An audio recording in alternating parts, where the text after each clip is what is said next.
Hello students, आज हम लोग पढ़ेंगे Rutherford models of the atom. मतलब कि रदरफोर्ड ने अपना जो मॉडल एक इमेज किया था, एक काल्पनिक ढंग से अपना जो मॉडल तैयार किया था। क्योंकि देखो, आप लोग को पता है, हमने बताया था कई बार, ये अपने लेक्चर के थ्रू ही बताया है कि एटम का स्ट्रक्चर आज तक किसी ने नहीं बना पाया। बस सब लोग एक अपना मतलब कि चीज़ों को अपने तरीके से उसको सॉल्व करने की कोशिश कर रहे थे। तो हमने इसके पहले थॉमसन का देखा था कि उन्होंने कैसे क्या क्या चीज़ों को बताया था। फिर उसके बाद हमने जो हमारा इसके पहले जो जस्ट अभी हम जाएंगे तो हमने पढ़ा था कि जो रदरफोर्ड साहब थे, उन्होंने अपना एक एक्सपेरिमेंट किया था। उस एक्सपेरिमेंट के थ्रू उन्होंने एक नई चीज़ की खोज किया था, न्यूक्लियस की। तो आज हम लोग पढ़ेंगे रदरफोर्ड का मॉडल ऑफ द एटम। अब इसमें उन्होंने क्या कौन कौन सी चीज़ों के बारे में बताया था, अपने एटम में कौन कौन सी चीज़ें हो सकती है, कौन कौन सी चीज़ें कोई पॉसिबिलिटी कर सकते हैं, पॉसिबिलिटी दिख सकती है। तो पहला चीज़ ये कि देखो, पहले चीज़ उन्होंने क्या बताया था कि जो एटम होता है, समझ में आया ना, जो एटम होता है, ध्यान रखना। उन्होंने पहले दो इसमें क्या क्या बताया था। पहले इसको हम कुछ पॉइंट के थ्रू आपको बताएंगे कि कोशिश करेंगे इसको आप लोग अच्छे से एकदम बढ़िया से इसको समझना। तो पहला चीज़ देखो उन्होंने क्या बताया था। पहला चीज़ बताया था कि जो एटम होता है, ध्यान रखना, जो एटम होता है, एटम के बीच में हमारा क्या होता है, मान लो एटम हो गया, एटम के बीच में एक पॉजिटिव चार्ज होता है, मतलब एक पॉजिटिवली स्पेस होता है, जिसको उन्होंने क्या बोला था, न्यूक्लियस। इसको उन्होंने क्या बोला था, न्यूक्लियस बोला था। Got it. अपने जो मॉडल था उसने बताया कि जो एटम होता था वो किससे मिलकर बना था, एक मतलब कि एक पॉजिटिव चार्ज से मिलकर बना था, जिसके सेंटर में एक पॉजिटिव वाला स्पेस होता था। उसको उन्होंने क्या नाम दिया था, न्यूक्लियस दिया था। उन्होंने बताया था इसी न्यूक्लियस के अंदर हमारा क्या होता है, प्रोटॉन होता है और न्यूट्रॉन होता है। क्या क्या होता है, प्रोटॉन होता है और क्या होता है, न्यूट्रॉन होता है। और उन्होंने क्या बताया कि जो इलेक्ट्रॉन होता है, यानी जो निगेटिव चार्ज वाला होता है, वो निगेटिव चार्ज वाला क्या करता था, एसी के चारों तरफ क्या करता है, इस तरीके से उन्होंने क्या बताया था, राउंड करता था। इस तरीके से इलेक्ट्रॉन क्या करता है, राउंड करता है। तो ये चीज़ों को उन्होंने अपने पहला चीज़ इन्होंने ये बताया था कि जो हमारा एटम होता है वो क्या होता है, पॉजिटिव चार्ज का होता है। एक चीज और ध्यान रखना ना, इन्होंने इसकी डेंसिटी को भी बताया था। जो मतलब कि उनके अकॉर्डिंग जो एटम था वो क्या होता है, डेंस भी होता था, मतलब पॉजिटिव चार्ज वाला भी होता था। मतलब वो कैसा होता था, पॉजिटिव चार्ज वाला तो होता है, प्लस क्या होता था, डेंस होता था। Got it. पॉजिटिव चार्ज होता था और डेंस होता था, समझ में आया ना ये चीज। और उन्होंने क्या बताया कि जो एटम होता है, एटम के सेंटर में एक पॉजिटिव वाला स्पेस होता है, उस पॉजिटिव वाले स्पेस को उन्होंने क्या नाम दिया, न्यूक्लियस। और बताया कि इसी न्यूक्लियस में हमारा क्या होता है, प्रोटॉन और न्यूट्रॉन होता है। और जो निगेटिव चार्ज वाला पार्टिकल होता है, यानी कि इलेक्ट्रॉन, वो क्या करता है, एसी के चारों तरफ वो क्या बोलता है, राउंड करता है। इसके चारों तरफ क्या करता है, वो राउंड करता है। और इन्होंने ये जो राउंड करता है, इसके पाथ को उन्होंने क्या नाम दिया था, ऑर्बिटल। उन्होंने क्या बोला था, ऑर्बिटल या फिर ऑर्बिट, ये चीज उन्होंने इसका नाम दिया था। Got it. कि जो हमारे पास मतलब कि जो एटम होता है, एटम के बीच, एटम कैसा होता है, पॉजिटिव चार्ज होता है प्लस डेंस होता है। Got it. और उसके बीच में एक सेंटर में वो क्या होता है, न्यूक्लियस होता है। एक तरह से न्यूक्लियस को उन्होंने डिफाइन भी किया था कि जो न्यूक्लियस होता है, पूरे एटम का जो मास होता है, इसे न्यूक्लियस पे क्या करता है, डिपेंड करता है। तो ये न्यूक्लियस हो गया। और न्यूक्लियस में हमारा क्या होता है, प्रोटॉन होता है और न्यूट्रॉन होता है। और जो निगेटिव चार्ज वाला पार्टिकल होता है, यानी कि इलेक्ट्रॉन, वो क्या करता है, एक सर्कुलर पाथ पर क्या करता है, रिवॉल्व करता है, घूमता है। इसको उन्होंने क्या नाम दिया, जिस पाथ पे घूमता है उसको उन्होंने क्या नाम दिया, ऑर्बिटल और ऑर्बिट भी बोल सकते हैं इसको हम। Got it.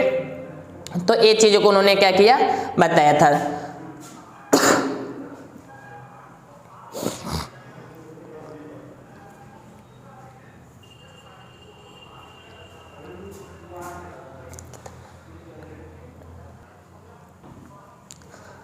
तो पहले चीज आपको समझ में आई।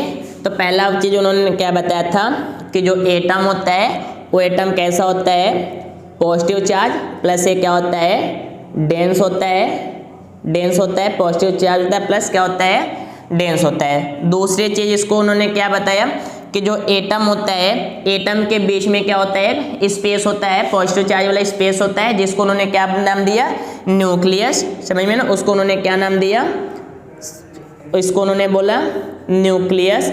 और इसी न्यूक्लियस में हमारा क्या होता है, प्रोटॉन प्लस न्यूट्रॉन, इसमें क्या होता है, प्रेजेंट होता है। तीसरी चीज उन्होंने क्या बताया, देखो छोटे छोटे बांट कर चीजों को याद रखोगे तो हमेशा लंबे समय तक आपको याद रखेंगे।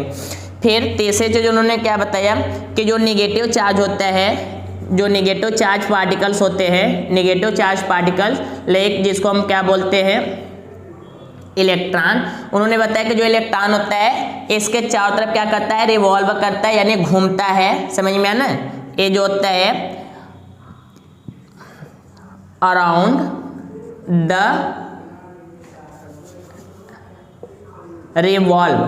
रिवॉल्व अराउंड द न्यूक्लियस मतलब कि क्या करता है, न्यूक्लियस के चारों तरफ क्या करता है, घूमता है। कौन, निगेटिव चार्ज वाला। तीसरी चीज उन्होंने, चौथी चीज उन्होंने क्या बताया अपने इसमें कि इस जो एटम होता है इसमें नंबर ऑफ इलेक्ट्रॉन वो क्या होता है, नंबर ऑफ प्रोटॉन, ये क्या होता है, बराबर होता है। मतलब कि उनके अकॉर्डिंग कि जो एटम होता है उसमें इलेक्ट्रॉनों की नव संख्या और प्रोटॉनों की संख्या वो क्या होती है, बराबर होती है। मतलब कि हम कह सकते हैं कि जो एटम होता है, एटम हमारा क्या होता है, न्यूट्रल होता है। क्या होता है, न्यूट्रल। जो एटम हमारा क्या होता है, न्यूट्रल होता है। मतलब कि उसमें इलेक्ट्रॉन और प्रोटॉन की संख्या क्या होती है, हमेशा बराबर होती है। Got it.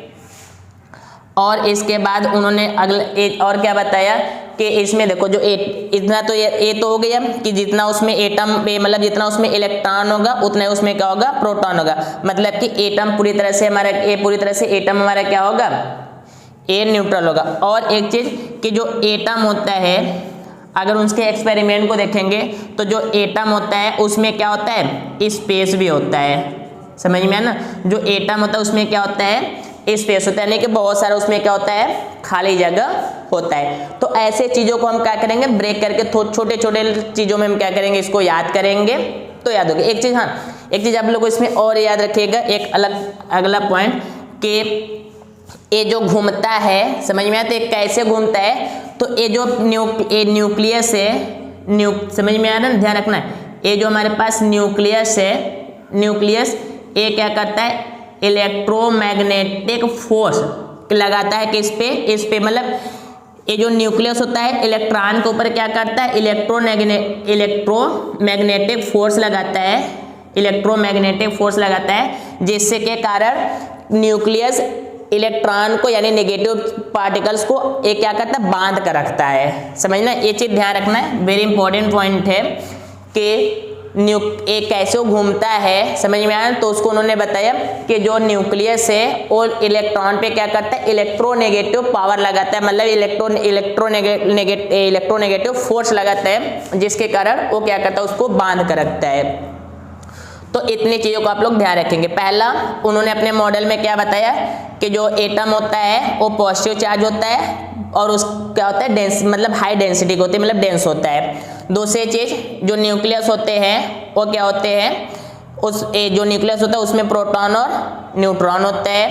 तीसरी चीज कि जो नेगेटिव चार्ज पार्टिकल होते हैं यानी इलेक्ट्रॉन, वो क्या करता है, न्यूक्लियस के चारों तरफ क्या करता है, रिवॉल्व करता है। समझ में ना, जिस पे रिवॉल्व करता है उसका उन्होंने नाम क्या दिया था, ऑर्बिटल या फिर ऑर्बिट।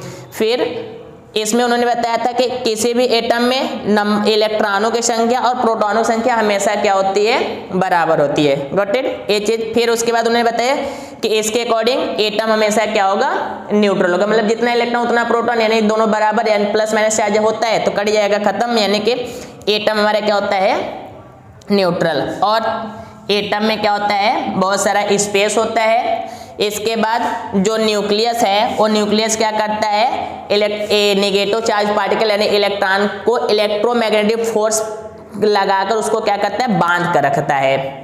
Got it. तो ये उनके क्या थे, कुछ बातें हैं जो उन्होंने अपने क्या कह सकते हो अपने एटॉमिक मॉडल में उन्होंने बताया था। अब इस यहाँ पे ये चीज़ आपको समझ में आएंगी। चलो अब हम देखते हैं कि उन्होंने मतलब कि इसमें कौन कौन सी चीज़ों को गलत किया, मतलब गलतियाँ क्या थी। मतलब हम देखेंगे कि रदरफोर्ड के ड्रॉबैक क्या होते हैं, मतलब कि कौन कौन सी चीज़ों को इसमें गलत हुआ था, उनका जो टॉपिक पॉइंट था इसमें कौन कौन सी पॉइंट वो क्या थी, गलत हुई थी। तो अब हम देखते हैं उनके ड्रॉबैक को।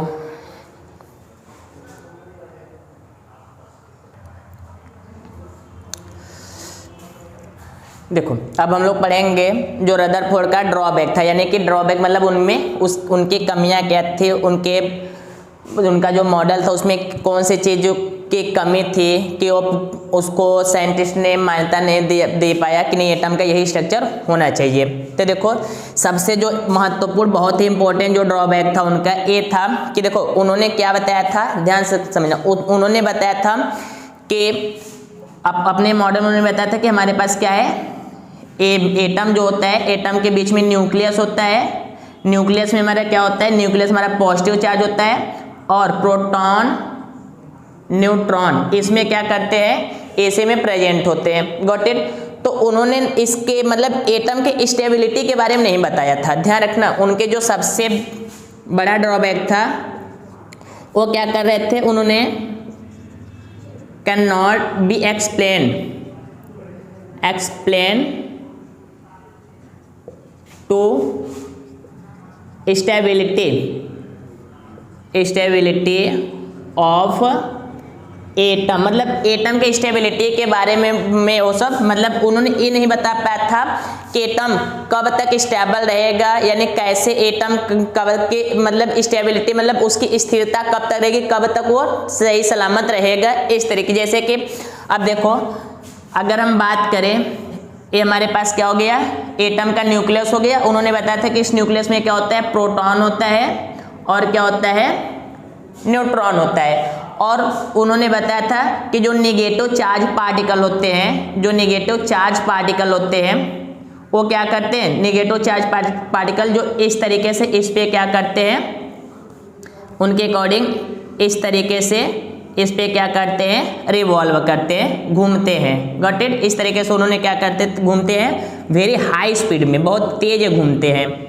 जो नेगेटिव चार्ज पार्टिकल यानी इलेक्ट्रॉन होता है इस पे क्या करता है, घूमता है। उन्होंने अपने एक चीज में ये बताया था कि एटम होता है, एटम के अंदर जो न्यूक्लियस होता है या पॉजिटिव चार्ज वाला पार्ट, उसमें प्रोटॉन और न्यूट्रॉन होता है, और जो नेगेटिव चार्ज वाला पार्टिकल होता है यानी इलेक्ट्रॉन वो इसके चारों तरफ घूमता है, जिसको उन्होंने क्या नाम दिया था, इसको उन्होंने बोला था ऑर्बिट्स।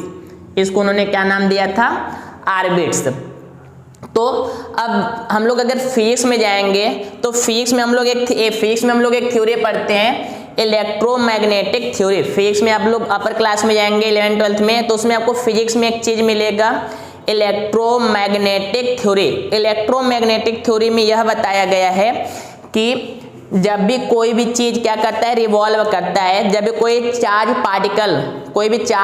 पार्टिकल क्या करता है, घूमता है, तो उसकी जो एनर्जी होती है वो क्या होती है, लॉस होती है। मतलब हम ऐसे समझे कि ये हमारा एक मैराथन वाला पीछे रिले वाला, इस पे एक इंसान क्या कर रहा है, एक पर्सन इस पे दौड़ रहा है, समझ में आ रहा है ना, दौड़ रहा है। तो मतलब कि इलेक्ट्रोमैग्नेटिक थ्योरी में यह बताया गया है कि जब कोई भी बंदा इस तरीके से दौड़ेगा या मतलब जो भी कोई भी चीज कोई भी चीज जब वर्क करेगी तो उसकी एनर्जी क्या होगी, लॉस होगी। कहने का मतलब अगर हम दौड़ते चले तो ऐसा थोड़ी कि नहीं हमारे अंदर एनर्जी और आएगी, हमारी एनर्जी क्या होगी, लॉस होगी।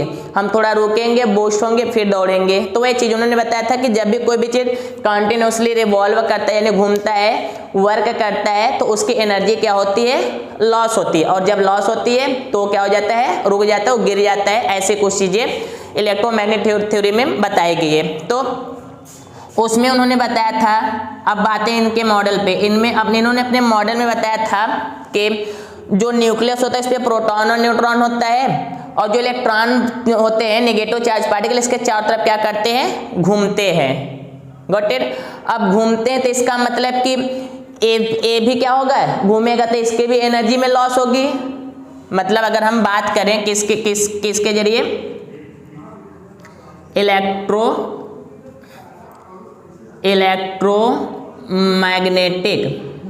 मैग्नेटिक थ्योरी, अगर इलेक्ट्रोमैग्नेटिक थ्योरी के पर अगर हम बात करें तो उसके जरिए हम ये जानेंगे कि जब ये घूम रहा है तो इसका मतलब इसकी एनर्जी में क्या होगी, कमी आएगी, इसकी भी एनर्जी क्या हो जाएगी, कम हो जाएगी।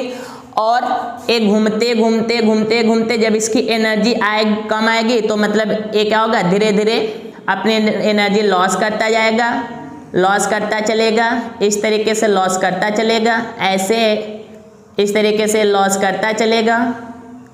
और एक समय ऐसा आ जाएगा कि वह जाकर इस न्यूक्लियस से क्या हो जाएगा, टकरा जाएगा। ये घूमते घूमते एक समय जब उसकी एनर्जी पूरी तरह से खत्म हो जाएगी, एकदम खत्म हो जाएगी, तो वह जो चार्ज पार्टिकल था वो इससे क्या हो जाएगा, जाकर टकरा जाएगा। और टकराने के बाद क्या होगा कि पूरी एटम ही क्या हो जाएगी, डिस्ट्रॉय हो जाएगी, पूरी एटम समाप्त हो जाएगी। और जब एटम समाप्त हो जाएगी तो हमें पता है कि जो हमारा होल यूनिवर्स है इसी छोटे छोटे एटम से मिलकर एक क्रिएटिविटी हुई, मतलब चीज़ें बनी है। तो जब एटम टकरा गया तो ये पूरा न्यूक्लियस ही क्या हो जाएगा, मतलब पूरा चार्ज पार्टिकल जब इससे न्यूक्लियस से टकरा गया तो पूरा एटम ही क्या हो जाएगा, समाप्त हो जाएगा, पूरा एटम ही खत्म हो जाएगा। तो इसका मतलब कि हम कह सकते हैं कि उनके अकॉर्डिंग अगर चलेंगे तो इसका मतलब पूरा यूनिवर्स ही क्या हो जाना चाहिए, खत्म हो जाना चाहिए, मतलब पूरा ब्रह्मांड समाप्त होने जाना चाहिए। बट ऐसा कुछ है तो नहीं, ऐसा कुछ नहीं। मतलब हम कह सकते हैं कि इनका जो डाल्टन का जो एटॉमिक मॉडल था इसमें कुछ न कुछ चीज़ें, कुछ कमियां थी जिसके कारण उसकी स्टेबिलिटी को अच्छे से नहीं बता पाए। तो सबसे जो इम्पोर्टेंट ड्रॉबैक था यही था कि उन्होंने एटम के स्टेबिलिटी के बारे में नहीं बता पाए अच्छे से। तो यही इनका सबसे मेजर और सबसे इम्पोर्टेंट ड्रॉबैक है। तो आई होप आपको समझ में आया होगा बढ़िया से। मिलते हैं नेक्स्ट वीडियो में, तब तक के लिए जय हिंद।